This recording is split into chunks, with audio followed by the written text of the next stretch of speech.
সৈয়দ শাহদাউল্লাহ বুখারী জবাব দিতে যে চোখ দিয়ে পানি চলে আসছে। তিনি বলতেছেন, রে বাবা, কিয়ামতের ময়দানে যদি আমার নানা যান আমারে জিজ্ঞেস করে, আতাউল্লাহ তোরে কেডায় কেডায় ফাতর মারছে, আমি নবীরে কো। ওই দিন যেন আমি কইতাম পারি, নবী গো আমি এরারে দেখছি না। ওই দিন আমার নবী আমার দাদা যান যদি আমারে জিজ্ঞেস করে, আতাউল্লাহ তোরে কেডায় কেডায় ফাতর মারছে ক, ওই দিন যেন আমি কইতাম পারি, নবী গো আমি চোখ নিচে রাখছিলাম, দেখছি না।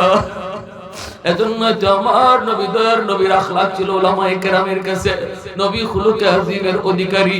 এই উম্মতের উলামায়ে কেরাম খুলুকে আযীমের অধিকারী। আমার নবী তায়েফের ময়দানে আক্রান্ত হন, নবীর শরীর থেকে রক্ত ঝরে, ফেরেশতা এসে কয়, নবী গো কোন চাপা দিয়ে সবগুলিরে মাইরা ফেলি। কিন্তু নবী কয়, আল্লাহ আমার কম বুঝে না মাইরো না। আল্লাহুম্মা হদি কওমি ফাইন্নাহুম লা ইয়ালামুন। এই আদর্শ হলো উলামায়ে কেরামের কাছে মাইর খায়, এরপর অভিযোগ আল্লাহর কাছে দেয় না। সৈয়দ আতাউল্লাহ বুখারী কয়, আমি যদি ওই দিন চোখ দিয়ে দেখি তাহলে না নবীর কাছে কয়ে দেওয়া লাগবে, সেদিন আল্লাহর নবীর সুপারিশ ওরা পাবে না। এজন্য আমি নবীর কইছি, নবী গো নবীরে কইমো না গো দানা জান আমি একজন চিনি না। ভাইরা বন্ধুরা, কারি আব্দুল বাসিত প্রতিযোগিতা হয়েছিল সব ধর্মের ধর্মীয় গ্রন্থ। আব্দুল বাসিত সকল ধর্মের ধর্মীয় গ্রন্থ প্রতিযোগিতায় 10 মিনিট করে টাইম, গীতার 10 মিনিট টাইম, বাইবেলে 10 মিনিট টাইম, এরকম ভাবে সকল ধর্মের ধর্মীয় কিতাব পড়ছে 10 মিনিট কইরা। কিন্তু কারি আব্দুল বাসিত যখন আন্তর্জাতিক প্রতিযোগিতায় তিনি শুরু করলেন কোরআন তেলাওয়াত, আল্লাহর কাছে কই, মালিক টাইম মাত্র 10 মিনিট, কিন্তু আমার তো বিসমিল্লাহ কইতে 10 মিনিট যায়। ও মালিক, আমার গলার ভিতরে আজকে পৃথিবীর সবচেয়ে সুন্দর আর জাদুময় সুর তুমি দিয়ে দিও। আল্লাহ আমার কণ্ঠে তুমি পৃথিবীর সবচেয়ে বড় জাদু, কোরআনের সবচেয়ে বড় মুজিজা, এই কণ্ঠের ভিতরে তুমি আজকে দান কইরো। এই বইলা চোখের পানি ধরে আল্লাহর কাছে কাঁদতে যখন আউযু বিল্লাহ বিসমিল্লাহ কইরা টান দিলা, বিচারক গুলি সব জ্ঞান হারায়া টাইম টুম দেখা বাদ দিয়া এক পলকে কারি আব্দুল বাসিতের দিকে তাকায় রইল।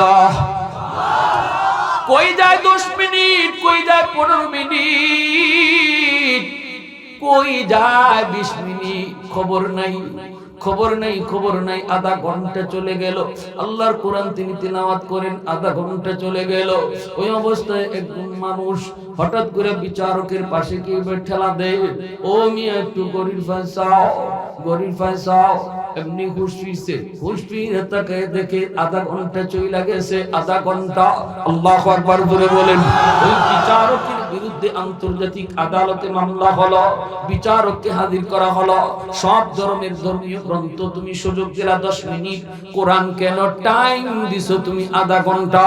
বিচারক কই, জাহাপনা আপনার বিচারের একটা অনুচ্ছেদে আছে, পাগলের কোনো বিচার নাই, জ্ঞানহারা মানুষের কোনো বিচার নাই। আমি তো ওই সময়ে কোরআন তিলাওয়াত শোনার পর আমার কোনো জ্ঞান ছিল না, স্বাভাবিক জ্ঞান ছিল না। কখন 10 মিনিট যায়, কখন 20 মিনিট যায় আমি বুঝি নাই। আল্লাহর কোরআন তিলাওয়াতে এত জাদু আমি আগে জানতাম না। সাথে সাথে ওই বিচারককে বেকসুর খালাস দেওয়া হয়। একটু জোরে কন্যা সুবহানাল্লাহ। আল্লাহর কোরআন তেলাওয়াত আজকে তুমি করো না যুবক, তোমার ঘরে আজকে গানের আওয়াজ বাজে, কোরআনের তেলাওয়াত বাজে না। মুসলমানের ঘরে আজকে ফজরের পর গানের আওয়াজ শোনা যায়, কোরআন তেলাওয়াতের আওয়াজ আর আগের মতো শোনা যায় না। এত সুন্দর মালিকের কালাম শোনা যায় না, তোমার ঘর থেকে আওয়াজ আসে না। দ্বীনের নবী, মায়ার নবী, রহমতের নবী বলেন, উম্মতের দল তোমরা ভালো করে শোনো, তোমাদের সকল সন্তান দুনিয়াতে যখন আগমন করে, আল্লাহর ওলি হয়ে দুনিয়ায় আসে, আল্লাহর পরিচয় নিয়ে আসে, দুনিয়ায় আগমন করে। মঈনুদ্দিন চিশতি, আব্দুল কাদের জিলানী, এমন মাপের যত ওলি আল্লাহ রয়েছে রে যুবক, আমার আপনার সন্তান মায়ার নবীর হাদিসের ভাষায় দুনিয়ায় আসার সময় মঈনুদ্দিন চিশতির মতো আল্লাহর ওলি হইয়া আসে, আব্দুল কাদের জিলানীর মতো আল্লাহর ওলি হইয়া দুনিয়ায় আগমন করে। এরপরে নবী বলেন ফাবাওয়াহু, তার মা তার বাবা ইউহাব্বিদানিহি আও ইউনাসসিরানিহি আও ইউমাজ্জিসানিহি, তার বাপ মা তারে ইহুদি বানায়, বাপ মা তারে নাসারা বানায়, বাপ মা তারে মুশরিক বানায়, বাপ মা তারে বেনামাজি বানায়, বাপ মা তারে শত্রু ঘুষখোরের পথে নিয়ে যায়, বাপ মা তারে গায়ক বানায়, বাপ মা তারে নায়ক বানায়। এই বাপ মার কারণে সে গানের প্রতি ঝুঁকে। আল্লাহর নবীর হাদিস বলতেছি, এটা আমার কথা নয়। কেন? কারণ মা বাবা হলো তার সর্বপ্রথম শিক্ষক, ঘর হলো তার প্রথম বিদ্যালয়। এই প্রথম বিদ্যালয়ে প্রথম শিক্ষক, প্রথম বিদ্যালয় ঘর, মা বাবা তার প্রথম শিক্ষক। প্রথম বিদ্যালয়ে প্রথম শিক্ষকের কাছ থেকে যা শিখে এইভাবেই তার জীবন পরিচালনা করে। এজন্য আমি বাবা শুধু বাবা না, আমি আমার সন্তানের প্রথম শিক্ষক। চলাটা কেমন হবে শিখাইতে হবে, আদব কায়দা সন্তানকে শিখাইতে হবে, সালাম কালাম সন্তানকে শিখাইতে হবে।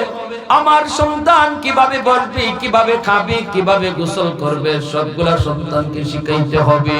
এটা বাবার দায়িত্ব, মায়ের দায়িত্ব, বাবার দায়িত্ব, মায়ের দায়িত্ব। কিয়ামতের ময়দানে এমন দায়িত্ব যদি বাপ মা পালন না করে, সন্তানকে যদি অবহেলার সাথে লালন পালন করে, যা খুশি তা মন যেভাবে চায় এইভাবেই যদি বড় করে, এইভাবেই যদি তারে পড়ায়, এইভাবেই যদি তারে শিখায়, কিয়ামতের ময়দানে আল্লাহ পাক বলেন এই সন্তান আল্লাহর আদালতে বাপ মার বিরুদ্ধে মামলা দিবে, বলবে রব্বানা আতিহিম দিফাইনি মিনাল আযাব ওয়াল আনহুম লানান কাবীরা। আল্লাহ আমার মারে ডাকো, আমি আজকে বেনামাজি, আমি আজকে গাঞ্জাখোর, এজন্য আমি জাহান্নামী। আমার বাবারে ডাকো, মারে ডাকো, আমার কিছু কথা আছে আমার বাপ মার ব্যাপারে।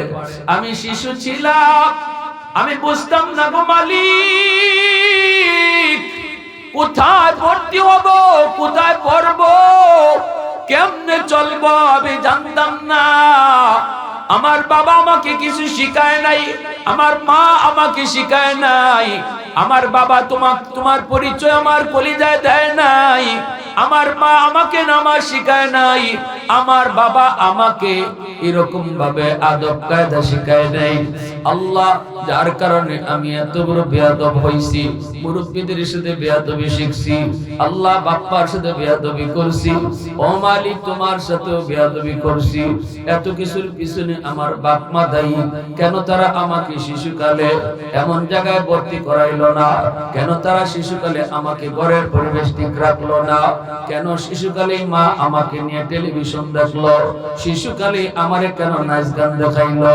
কেন আমার বাবা ঘরে টেপ বাজাইলো, গানের আওয়াজ আমার দিলে যায় পড়লো? আল্লাহ, আমার দিলের ভিতরে তো তুমি ছিলা, আল্লাহ আমার দিলের ভিতরে তো আখিরাতের ফিকির ছিল। এই দিলের অবস্থা পরিবর্তন হয়েছে আমার বাবার কারণে, মার কারণে।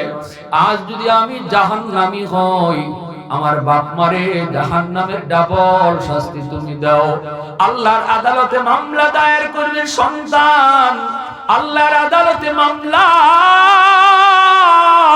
বহু মা বহু বাবা সন্তানের মামলায় আল্লাহর আদালতে কাঠগড়ায় দাঁড়ায় জবাব দেওয়া লাগবে রে যুবক।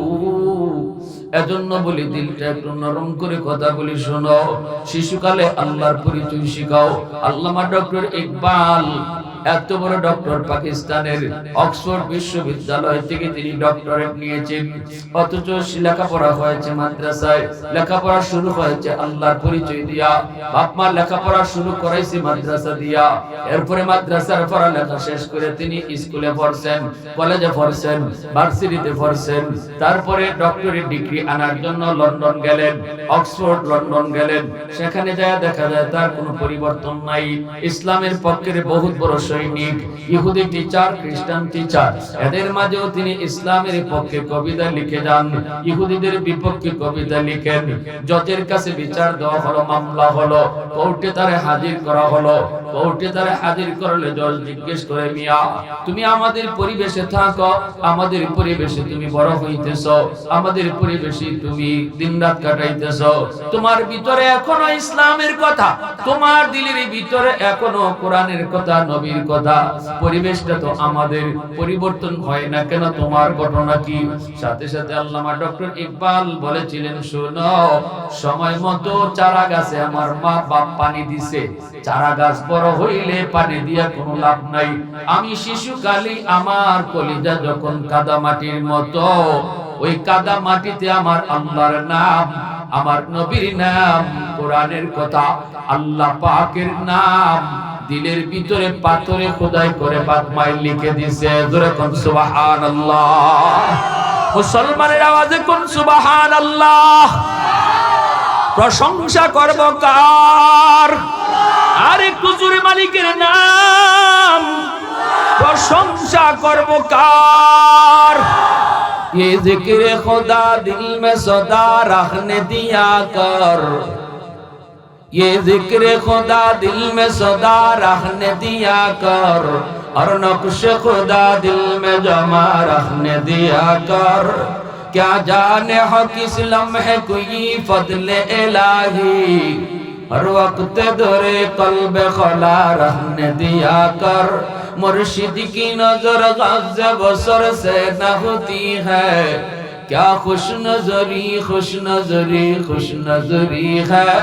दिल तोड़ के दिल जोड़ दिया सबका खुदा से, क्या दिल शिकनी दिल शिकनी दिल शिकनी है। एक जोरे जोरे कौन अल्लाहु আকবার। আল্লামা ডক্টর ইকবাল বলে, ও দুনিয়ার মানুষ, এখানেই শেষ নয়, এখানেই শেষ নয়। আমার মা আমার বাবা যখন আমাকে অক্সফোর্ডে পাঠায়, মা কইতেছে, বাবা টিচার হলো 46 জন, একজনও মুসলমান না, ইহুদি আর খ্রিস্টান। ডানে তাকাইলে ইহুদি, বামে তাকাইলে খ্রিস্টান, সহপাঠী যারা আছে এরাও ইহুদি খ্রিস্টান। এই জায়গার ভিতরে তুমি কেমন করে মুসলমানি নিয়ে বাঁচবা? আমি মার ভয় হয় বাবা, কিন্তু বাবা আমার একটা বিশ্বাস, তোমার দিলে শিশুকালে আমি আল্লাহর নাম, নবীর নাম, আখিরাতের ফিকির ঢুকায় দিছি বাবা, বিশ্বাস আমার তোমার পরিবর্তন হবে না। তবে বাবা এরপর আমি মা তোমাকে একটা সুরমা দানি দিয়া দিলাম রে বাবা। এই সুরমা দানিটা আমি মা হজের সময় আমার নবীর রওজার কাছ থেকে আনছি। এই সুরমা দানিটা চুকে লাগায়া তুমি ক্লাসে ঢুইকো, এই সুরমা দানি থেকে সুরমা চুকে লাগায়া তুমি ক্লাসে ঢুইকো। আমার মন বলে ইহুদি খ্রিস্টান দেখবা না। আল্লামা ডক্টর ইকবাল বলেন, আমি যখন এই সুরমা লাগায়া ক্লাসে ঢুকতাম তখন আর ইহুদ খ্রিস্টান দেখতাম না, সরাসরি মদিনার রওজাওয়ালা নবীকে দেখতে পেতাম। আরেকটু জোরে সুবহানাল্লাহ। কতটা বাপ মা দায়িত্বশীল ছিলেন, কতটা দায়িত্বশীল ছিলেন। এর যুবক, এজন্য একটু দিলটা নরম করে কথাগুলো শোনো। সৈয়দ শাহ আব্দুল্লাহ দরখাস্তি রাহিমাহুল্লাহ, আব্দুল্লাহ দরখাস্তি রাহিমাহুল্লাহ, ইনি গেলেন আল্লাহর নবীর রওজায়, নবীকে সালাম জানাইলেন। সালাম জানাইলেন কেন? কই শিশুকালেই তো বাপ মা মাদ্রাসায় পড়ায়া দিছে, দিলের ভিতরে আল্লাহর পরিচয়, নবীর মহব্বত ঢুকায়া দিছে। রওজার পাশে যে তিনি সালাম জানালেন, আল্লাহর নবী সালামের জবাব দিলেন, শুনতে পেলেন। এরপরে রওজা শরীফের কাছে তিনি শুয়ে পড়ছেন। শোয়া মাত্রই তিনি দেখেন আল্লাহর নবীকে স্বপ্নে। সুবহানাল্লাহ। মান রাআনি ফিল মানাম ফাকাদ রাআনি ফাইন্নাশ শাইতানা লা ইয়াতামাসসালু বি। নবী বলেন যারা আমাকে স্বপ্নে দেখলো সে বাস্তবেই আমাকে দেখলো, যে আমাকে স্বপ্নে দেখলো সে বাস্তবেই আমাকে দেখলো। আর কারণ হলো শয়তান নবীর সুরত ধরতে পারে না। যদি কেউ স্বপ্নে আল্লাহর নবীরে একবার দেখতে পারে রে যুবক, তার জন্য জান্নাত ওয়াজিব, জাহান্নাম আল্লাহ হারাম করে দেয়। বাস্তবেই দেখা হয় নবীর স্বপ্নে দেখলে। এক লোকে নবীর স্বপ্নে দেখছে, আল্লাহ নবীর স্বপ্নে দেখছে, পরে নবী খুশি হয়ে বলতেছেন, নবীর সাথে কথা হয়, কথা হইলে পরে আল্লাহ নবী বলতেছেন, নাও তোমারে কি আর দিমু, আমার মাথার চুল দিয়ে দিলাম। আল্লাহ নবী মাথার চুল আশ্রাইতেন, নবীর চুল ছিল লম্বা চুল, কাঞ্জুকা চুল। আল্লাহ নবী এইভাবে চুল আশ্রাইতেন, মাঝখান দিয়ে ফিতা পারতেন, চুলের মধ্যে সর্বদা তেল দিয়ে রাখতেন। নবীজির চুল সবসময় চিক চিক চিক চিক করত। আল্লাহ নবীর চুল এলোমেলো ছিল না, এভাবে চুলটা আশ্রাইতেন নবীজি। চুল আশ্রাইলে চুলের চিরুনির মধ্যে মাঝে মাঝে দুই একটা চুল আয় না, এরকম দুই একটা চুল চিরুনিতে আইছে। আর ওই সময় আল্লাহ নবী তারা বলতেছেন, নাও তোমার আমি কয়েকটা চুল দিয়ে দিলাম। ওই আল্লাহ বলি তিনি কয়, আমি ঘুম ভাঙ্গার পর আমি তাকায় দেখি আমার হাতে এখনো নবীর মাথার চুল। যেরকম না সুবহানাল্লাহ। স্বপ্নে দেখলাম কিন্তু ঘুম ভাঙ্গার পর দেখি আমার হাতে এখনো চুল আছে। এই চুল নিয়ে আমি তাহাজ্জুদের নামাজ পড়লাম, ফজরের নামাজ পড়লাম, এরপর ইশরাক পড়লাম, সূর্য উঠলো, বের হলাম। প্রচন্ড সূর্যের ভিতরে আমি যখন বের হলাম তখন তাকে দেখি আকাশের সূর্যের তাপ আমার গায়ে লাগে না। ঘটনা কি, এত রোদ আমার গায়ে লাগে না, কারণ কি, উপরে তাকায় দেখি একটা মেঘমালা আমাকে ছায়া দিয়া নেয়।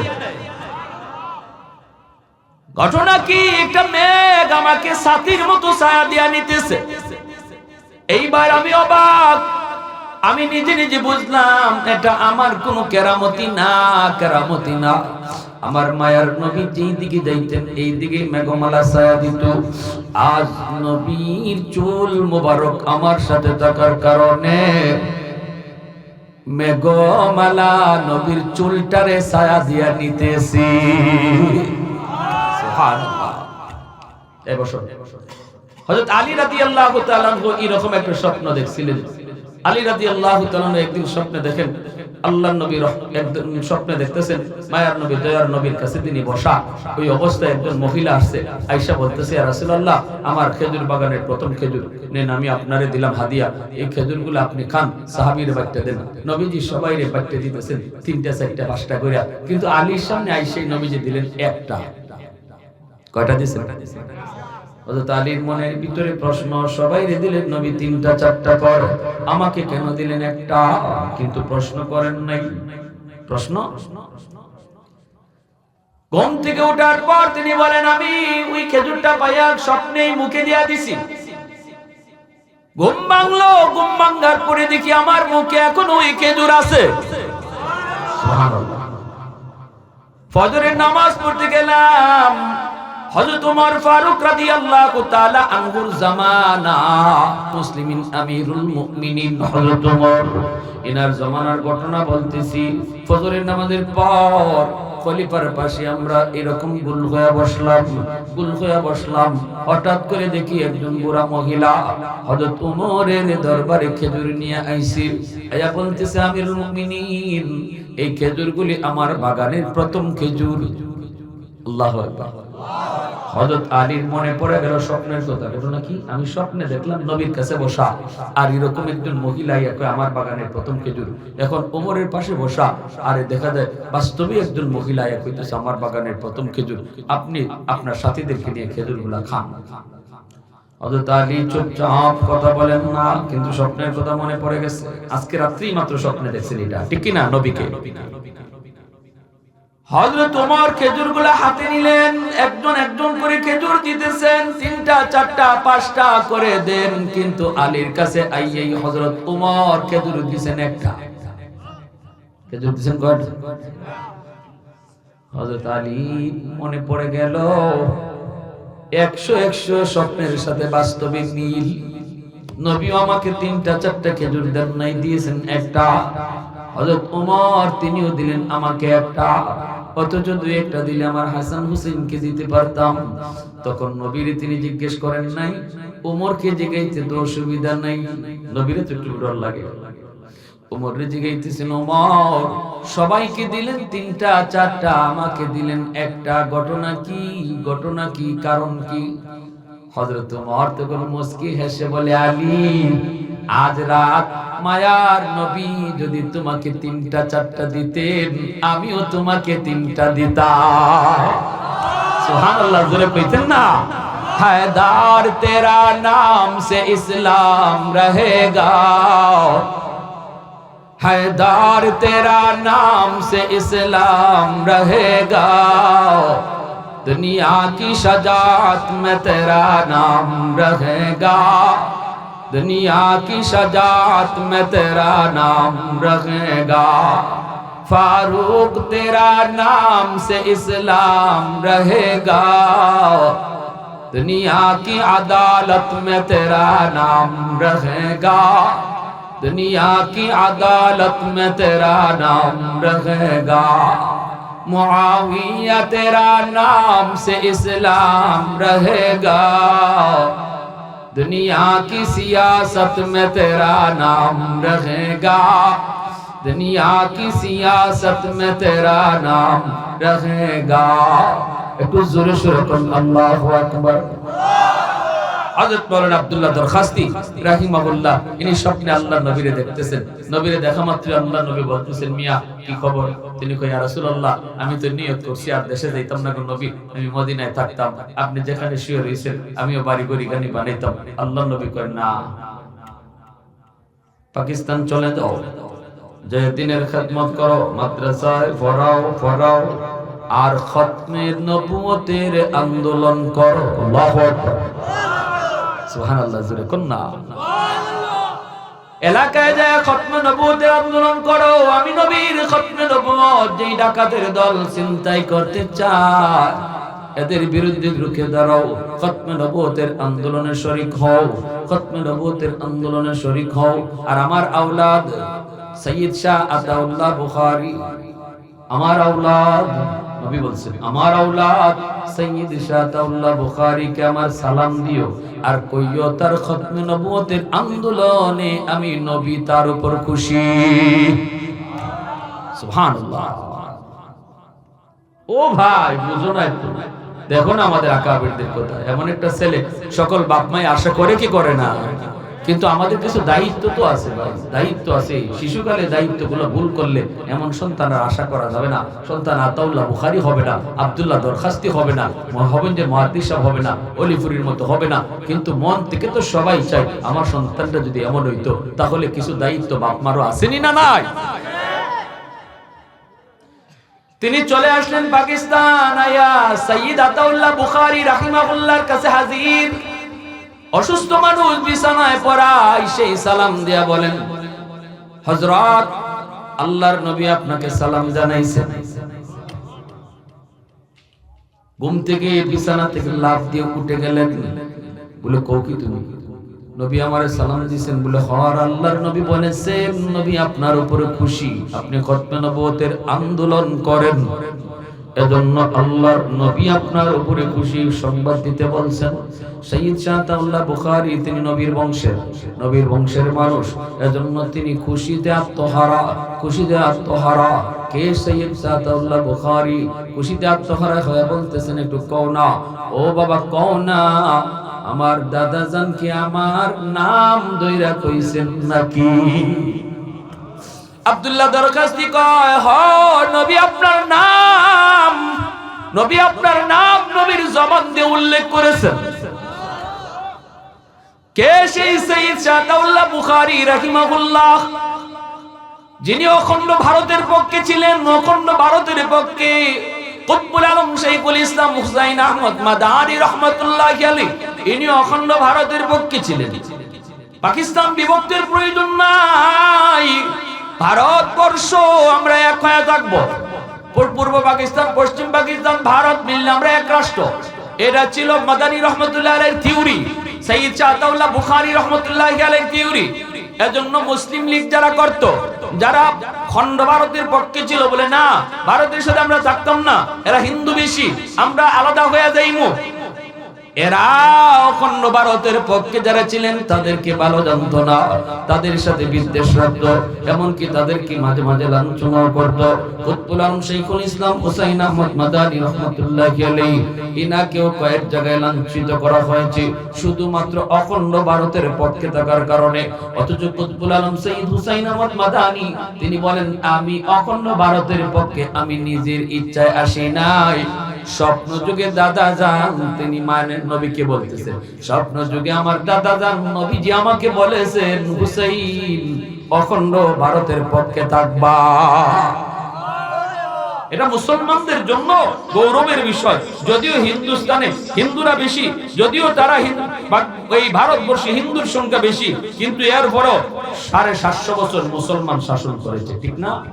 হ্যাঁ, মুঘল সম্রাটের ইতিহাস আমরা পড়ছি না? এই ভারতের রাজা বাদশাহ কারা ছিল? মুসলমান। সংখ্যায় মুসলমান কম, কিন্তু বাদশাহী করেছে মুসলমানরা, হিন্দুরা তাদেরকে মান্য চলছে। এজন্য মদনী রহমতুল্লাহি আলাইহির কথা, অখণ্ড ভারতের পক্ষে যারা ছিলেন তাদের কথা হইলো, যদি আমরা এক হয়ে থাকি তাহলে বিশ্বে আমরা একটা পরাশক্তি থাকবো। এত বড় দেশ, আমাদের দেশকে নিয়ে কেউ চিন্তা করলো ভাবতে হবে। আর যদি ভাগ ভাগ হয়ে যায় শক্তি কমে যাবে, মিললে থাকলে শক্তি বেশি থাকবে। আর আমাদের উপরে হিন্দুরা কর্তৃত্ব করবে না, সংখ্যা বেশি হইলেও এরা পারবে না, কারণ মুসলমানের মনের ভিতরে ঈমান আছে। হিন্দুদের আর অমুসলিমদের তো ঈমান নাই, ঈমান যাদের নাই এরা মুর্দা, আর ঈমান যাদের আছে এরা জিন্দা। এটা আল্লাহর নবীর হাদিস। নবী বলেছেন, যার দিলের ভিতরে ঈমান আছে সে জিন্দা, যাদের দিলে ঈমান নাই সে মুর্দা। এজন্য ইয়ারমুকের যুদ্ধে খালিদ বিন ওয়ালিদ রাদিয়াল্লাহু তাআলা আনহু 60,000-এর মোকাবেলায় তিনি একা দাঁড়ায় গেছিলেন। তখন সেনাপতি জিজ্ঞেস করেছেন, একা কোন সাহসে দাঁড়াইছো? কই সাহস বুঝি না, তবে আল্লাহর নবীর একটা হাদিস জানি। নবী বলছেন, যাদের ঈমান নাই এরা মুর্দা, আর যার ঈমান আছে হে জিন্দা। 60,000 যে ময়দানে আইছে, নবীর ভাষায় সব মুর্দা, আর আমি খালিদ একা জিন্দা। অতএব একজন জিন্দা মানুষের জন্য 60,000 না, 60 লাখ মুর্দাও যদি থাকে কোনো অসুবিধা নেই, ঠিক কিনা? জোরে খান। সাইয়্যিদ আতাউল্লাহ বুখারী রাহমাতুল্লাহি আলাইহি ইনি অখণ্ড ভারতের পক্ষে গেছেন একবারে জনসভায় যতগুলা মানুষ আছিল অধিকাংশ মানুষ হলো মুসলিম লীগের, এরা খণ্ড ভারতের পক্ষে। ওনারে দেখকেই পাথর মারা শুরু করছে, বৃষ্টির মতো পাথর, কিন্তু একটা পাথরও আল্লাহর ওলির গায়ে পড়ে না।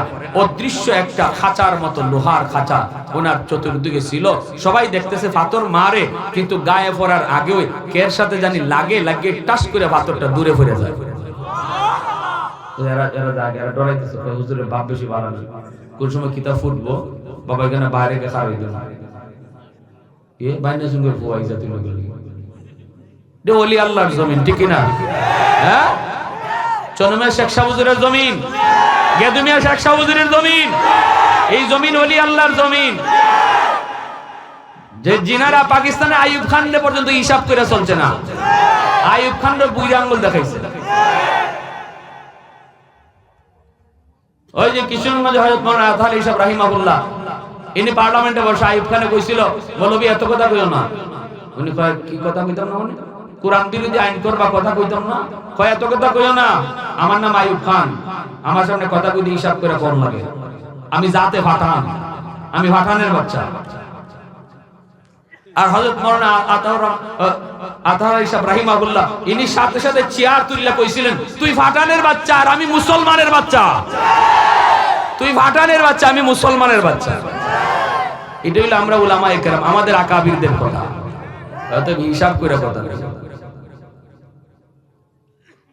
বাটে ফালাই দিছো তো, এজন্য টের পাইতেছো পাইবা। এজন্য আমার ভাইয়েরা বন্ধুরা একটু মনোযোগ দিয়ে শুনি কথাগুলো। যখন বৃষ্টির মতো এরকম ভাবে পাথর নিক্ষেপ করতেছে, ইনি বইয়ে রইছেন, আর এরকম লোহার খাঁচার মধ্যে পাথরগুলো আঘাত লেগে পড়ে দিতেছে গিয়া, তখন সবাই কই ব্যাপার কি, আর উনি মাথার নিচের দিকে দিয়ে বইয়ে রইছেন। আমরা তো কেউ মারলে পরে হাত দিয়ে এমনি ফিরাই, ঠিক না? চোখটা দিয়ে এমনি চাই, হাত দিয়ে ফিরাই মারলে পরে, কিন্তু ইনি চুপচাপ মাথাটা নিচের দিকে দিয়া বোয়া, পাথর আইতেছে বৃষ্টির মতো, একটা পাথর শৈল্য পড়ে না, লোহার খাঁচার মধ্যে আওয়াজ হয়, আওয়াজ হইয়ে পাথরটা ফিরে জায়গা, লোহার খাঁচা কেউ দেখে না। এই অবস্থার মাঝে পরে পাথর মারা শেষ, মানে চোখে কেত মারো বিহালেন, বাদ দেও, একটাও তো শৈল্য পড়ে না, সবাই বাদ দিছে। এইবার তাই কইতেছেন, তোমরা পাথর মারা শেষ নিয়ে আমার একটু কোরআন তেলাওয়াত করার সুযোগ দিবেন। সুবহানাল্লাহ। আল্লাহর ওলি যেই মাত্র কোরআন তেলাওয়াত শুরু করলেন, তেলাওয়াত কোরআন কার কালাম? আল্লাহর কালামের ভিতরে মধু জাদু আসেনি না নাই? এত জাদু, এত জাদু, এত জাদু। ভাইরা বন্ধুরা, কারি আব্দুল বাসিত প্রতিযোগিতা হয়েছিল সব ধর্মের ধর্মীয় গ্রন্থ। আব্দুল বাসিত সকল ধর্মের ধর্মীয় গ্রন্থ প্রতিযোগিতায় 10 মিনিট করে টাইম, গীতার 10 মিনিট টাইম, বাইবেলে 10 মিনিট টাইম, এরকম ভাবে সকল ধর্মের ধর্মীয় কিতাব পড়ছে 10 মিনিট কইরা। কিন্তু কারি আব্দুল বাসিত যখন আন্তর্জাতিক প্রতিযোগিতায় তিনি শুরু করলেন কোরআন তেলাওয়াত, আল্লাহর কাছে কই, মালিক টাইম মাত্র 10 মিনিট, কিন্তু আমার তো বিসমিল্লাহ কইতে 10 মিনিট যায়। ও মালিক, আমার গলার ভিতরে আজকে পৃথিবীর সবচেয়ে সুন্দর আর জাদুময় সুর তুমি দিয়ে দিও। আল্লাহ, আমার কণ্ঠে তুমি পৃথিবীর সবচেয়ে বড় জাদু, কোরআনের সবচেয়ে বড় মুজিজা, এই কণ্ঠের ভিতরে তুমি আজকে দান কইরো। এই বইলা চোখের পানি ধরে আল্লাহর কাছে কাঁদতে যখন আউযুবিল্লাহ বিসমিল্লাহ কইয়া টান দিল, বিচারক গুলি সব জ্ঞান হারায়া টাইম টুম দেখা বাদ দিয়া এক পলকে কারি আব্দুল বাসিতের দিকে তাকায় রইল। কই যায় 10 মিনিট, কই যায় 15 মিনিট, কই যায় 20 মিনিট, খবর নাই, খবর নাই, খবর নাই। আধা ঘন্টা চলে গেল, আল্লাহর কোরআন তিনি তিলাওয়াত করেন, আধা ঘন্টা চলে গেল। ওই অবস্থায় একজন মানুষ হঠাৎ করে বিচারকের পাশে গিয়ে ঠেলা দেয়, ও মিয়া একটু গরিব ফাঁসাও, গরিব ফাঁসাও। এমনি হুশ ফিরছে তাকে দেখে আধা ঘন্টা চলে গেছে, আধা ঘন্টা। আল্লাহু আকবার বলে বলেন, ওই বিচারকের বিরুদ্ধে আন্তর্জাতিক আদালতে মামলা হলো, বিচারককে হাজির করা হলো। সব ধর্মের ধর্মীয় গ্রন্থ তুমি সুযোগ দিলা 10 মিনিট, কোরআন কেন টাইম দিছো তুমি আধা ঘন্টা? বিচারক কই, জাহাপনা, আপনার বিচারের একটা অনুচ্ছেদে আছে, পাগলের কোনো বিচার নাই, জ্ঞানহারা মানুষের কোনো বিচার নাই। আমি তো ওই সময় কোরআন তিলাওয়াত শোনার পর আমার কোনো জ্ঞান ছিল না, স্বাভাবিক জ্ঞান ছিল না। কখন 10 মিনিট যায়, কখন 20 মিনিট যায় আমি বুঝি নাই। আল্লাহর কোরআন তিলাওয়াতে এত জাদু, এত জাদু আমি আগে জানতাম না, আগে জানতাম না। সাথে সাথে ওই বিচারককে বেকসুর খালাস দেওয়া হয়। একটু জোরে কন্যা সুবহানাল্লাহ। আল্লাহর কোরআন তেলাওয়াত আজকে তুমি করো না যুবক, তোমার ঘরে আজকে গানের আওয়াজ বাজে, কোরআনের তেলাওয়াত বাজে না। মুসলমানের ঘরে আজকে ফজরের পর গানের আওয়াজ শোনা যায়, কোরআন তেলাওয়াতের আওয়াজ আর আগের মতো শোনা যায় না। এত সুন্দর মালিকের কালাম, এত সুন্দর মালিকের কালাম শোনা যায় না, তোমার ঘর থেকে আওয়াজ আসে না। ভাইরা বন্ধুরা, ওই অবস্থায় তিনি বলেন, ভাইরা রে, আমাকে একটু সুযোগ তোমরা দিবানি, আমি আমার মালিকের একটু কালাম তেলাওয়াত করব।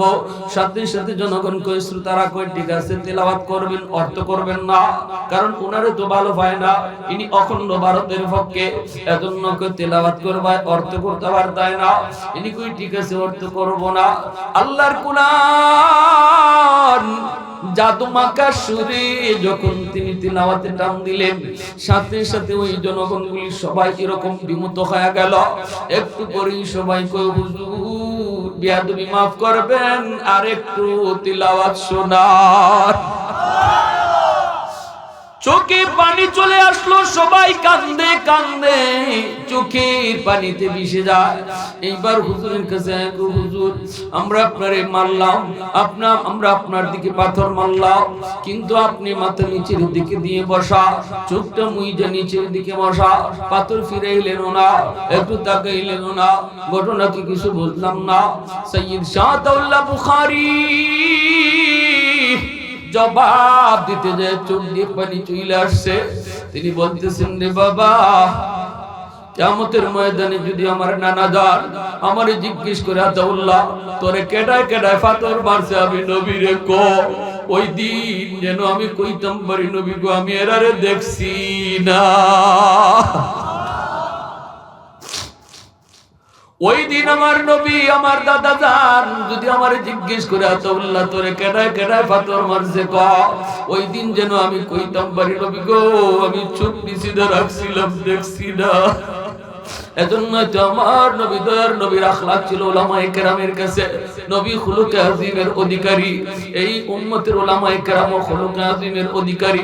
আমার নবী তায়েফের ময়দানে আক্রান্ত হন, নবীর শরীর থেকে রক্ত ঝরে, ফেরেশতা এসে কয় নবী গো কোন চাপা দিয়ে সবগুলিরে মাইরা ফেলি।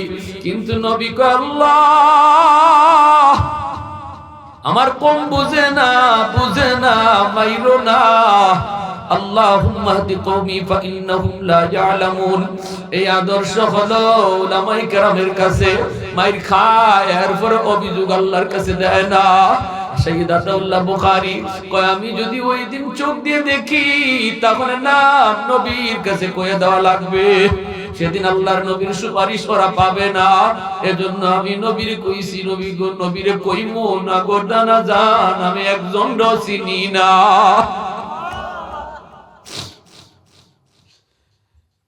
আল্লাহ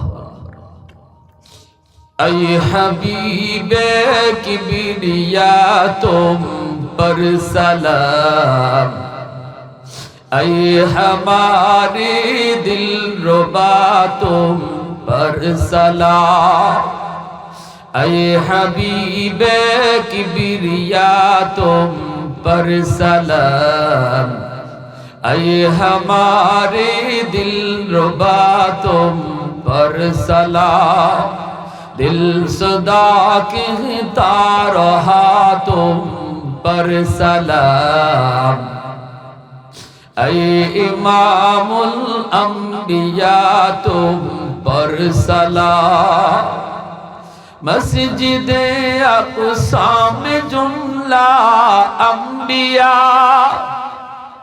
मस्जिदे अक़सा में जुमला अंबिया, मुक़्तदी थे और विहा तुम मुक़्तदा, मुक़्तदी थे और विहा तुम मुक़्तदा, ऐ इमामुल अंबिया तो सलाम, दिल सदा कहता रहा तुम पर सलाम।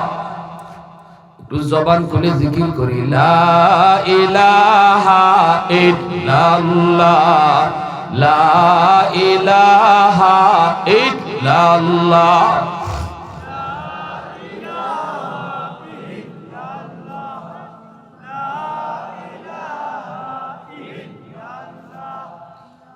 লা ইলাহা ইল্লাল্লাহ, লা ইলাহা ইল্লাল্লাহ,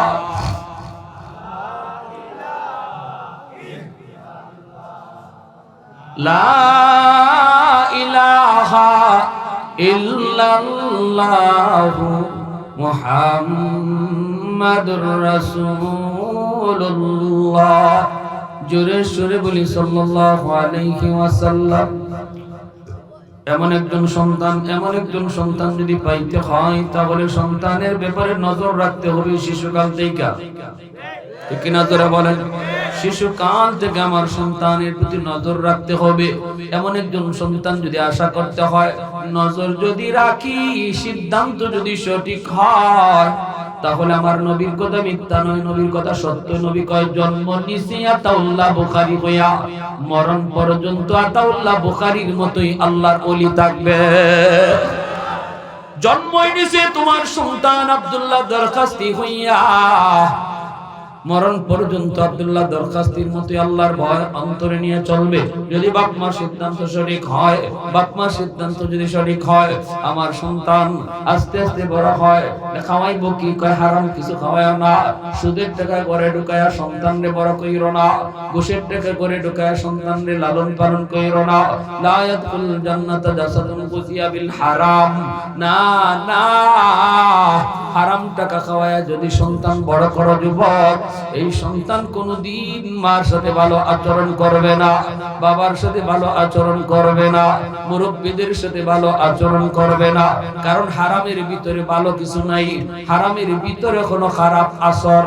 এজন্য যেই সন্তানকে তুমি লালন পালন করো, হারাম টাকা ঘরে ঢুকাইয়া ব্যবসা করতেছো, সুদের ব্যবসা, 20,000 দিয়ে 25,000 নিতেছ, 25,000 দিয়ে 30,000 নিতেছ, এই হারাম টাকা ঘরে ঢুকাইয়া এই সন্তান বড় কইরা কোনদিন মা ভক্ত বাবা ভক্ত হবে আশা কইরো না। এই সন্তান তোমার খেদমত করবে না। এজন্য লালন পালন করো হালাল টাকা দিয়া, হারাম পয়সা দিয়া সন্তান বড় করো, হারাম পয়সা দিয়া সন্তানকে তুমি মানুষ করো। তার পাতার জামাটা এটাও যেন হালাল টাকায় কিনা হয়, তার খানাটা এটাও যেন হালাল খানা হয়, তার এরকম ভাবে ভাইরা বন্ধুরা তার যত প্রয়োজন সামগ্রী এগুলো যেন হালাল কামাই দিয়ে কিনা হয়। এটা হলো সন্তানের 1 নম্বর পাওনা। যদি সন্তানের এই পাওনা তুমি আদায় না করো, কিয়ামতের মাঠে সন্তান আল্লাহ দরবারে তোমাকে আমাকে আসামি বানাবে। সন্তান কইব, আল্লাহ আমার বাপ মা কেন আমার হারাম টাকা পয়সা ঘরে ঢুকাইয়া হারাম খানা খাওয়াইয়া বড় করছে, এজন্য আমার দিলের ভিতরে নামাজের কোনো আসর নাই, আমার দিলের ভিতরে নামাজের মহব্বত নাই। বাপ মারে ডাকো, আল্লাহ আমার বাপ মা কেন হারাম খানা খাওয়াইয়া আমারে বড় করছে, হারাম কাপড় ফরাইয়া আমারে বড় করছে, আমার বাপ মারে আনো। কিয়ামতের মাঠে বহু বাপ মা আল্লাহর আদালতে সন্তানের মামলায় আসামি হয়ে যাবে। এই মামলা বড় জটিল মামলা, এটা আল্লাহ মাফ দিবে না। আল্লাহ কইব, বান্দা এখন তো নামাজ তোর কাজা হইছে, যা আমি আল্লাহ মাফ করে দিলাম, কারণ এটা আমার হক। কিন্তু তুই তোর সন্তানের হক নষ্ট করছো, আবার সন্তান বাবার হক নষ্ট করছো, বাপ মার হক নষ্ট করছো, ভাই ভাইয়ের হক নষ্ট করছো, প্রতিবেশীর হক নষ্ট করছো, অথবা হক মাইরা খাইছো। এরকম কাম যদি কোনো মানুষের করে থাকে, কিয়ামতের মাঠে আল্লাহ এই ব্যাপারে কোনো রায় দিবেন না। আল্লাহ বলবেন এটা জটিল মামলা, তুই যার হক মারছো তার কাছ থেকে তুই সমাধান নে। সেদিন আল্লাহ তার প্রতি দয়া দেখাবে না।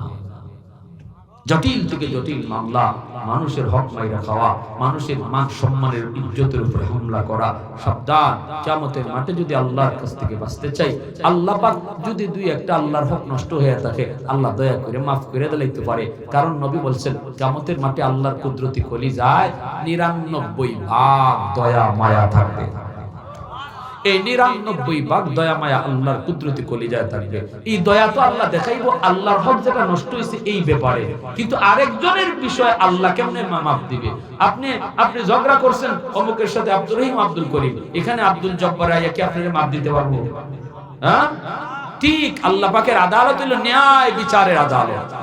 দুনিয়ার আদালতে অবিচার হয়, কিন্তু আল্লাহর আদালতে বিন্দু পরিমাণ জুলুম হবে না, বিন্দু পরিমাণ অবিচার হবে না। আল্লাহ বলবে, মামলা তোমাদের, এখানে আমার কি? হ্যাঁ, আমার বিষয় যেটা ছিল, তুই একটা রোজা রাখতে পারছত না, যা এটা আমি মাফ করে দিলাম। তুই একটা নামাজ পড়তে পারছত না এক ওয়াক্ত, যা আমার নামে মাফ করে দিলাম। এজন্য আমার ভাইরা সাবধান, দুনিয়াতে যে কয়দিন বাইচা যাই, আল্লাহর কাছে দোহাই হাত জোর করে বলি, মানুষের হকের ব্যাপারে খুব সাবধান থাকেন, সতর্ক থাকেন। এই জিম্মাদারি কেউ নিয়ে নেন, আর যদি নেন সাবধান, এই ব্যাপারে যেন বিন্দু পরিমাণ হেরফের না হয়। আমার জিম্মাদারি যে সমস্ত দায়িত্বের, যতগুলো দায়িত্ব যেখানে পান, এই দায়িত্ব যেন আমানতদারির সাথে রক্ষা হয়। আর একে অপরের সাথে কোনোদিন আমি ক্ষমতার বলে, গোষ্ঠীর বলে, রাজনৈতিক পাওয়ারের বলে আরেকজনের উপরে জুলুম করেন না, আরেকজনের অন্যায়ভাবে গালি দিয়েন না, কারণ তার কলিজা যে ব্যথাটা লাগলো এটা আল্লাহর আদালতের ফাইলে গিয়ে জমা হয়ে যায়। দুনিয়ার আদালতে এই বিচার হবে না, এই মজলুমের বিচার হবে আল্লাহর আদালতে।